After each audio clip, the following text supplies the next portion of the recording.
Chapter 24. 5 days later, the high priest Ananias went down to Caesarea with some of the elders and a lawyer named Tertullus, and they brought their charges against Paul before the governor. When Paul was called in, Tertullus presented his case before Felix. We have enjoyed a long period of peace under you, and your foresight has brought about reforms in this nation. Everywhere and in every way, most excellent Felix, we acknowledge this with profound gratitude. But, in order not to weary you further, I would request that you be kind enough to hear us briefly. We have found this man to be a troublemaker, stirring up riots among the Jews all over the world.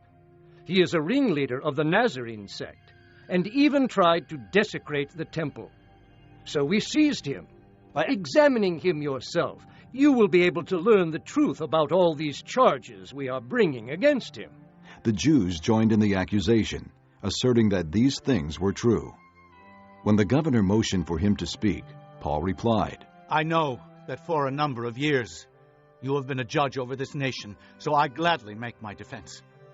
You can easily verify that no more than 12 days ago I went up to Jerusalem to worship. My accusers did not find me arguing with anyone at the temple or stirring up a crowd in the synagogues or anywhere else in the city, and they cannot prove to you the charges they are now making against me.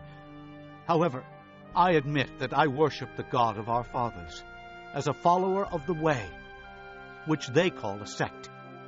I believe everything that agrees with the law and that is written in the prophets, and I have the same hope in God as these men, that there will be a resurrection of both the righteous and the wicked. So I strive always to keep my conscience clear before God and man.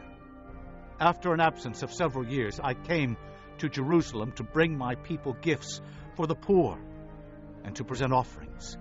I was ceremonially clean when they found me in the temple courts doing this. There was no crowd with me, nor was I involved in any disturbance. But there are some Jews from the province of Asia who ought to be here before you and bring charges if they have anything against me. Or these who are here should state what crime they found in me when I stood before the Sanhedrin. Unless it was this one thing I shouted as I stood in their presence, it is concerning the resurrection of the dead that I am on trial before you today. Then Felix, who was well acquainted with the way, adjourned the proceedings. When Lysias the commander comes, He said, I will decide your case. He ordered the centurion to keep Paul under guard, but to give him some freedom and permit his friends to take care of his needs. Several days later, Felix came with his wife Drusilla, who was a Jewess. He sent for Paul and listened to him as he spoke about faith in Christ Jesus.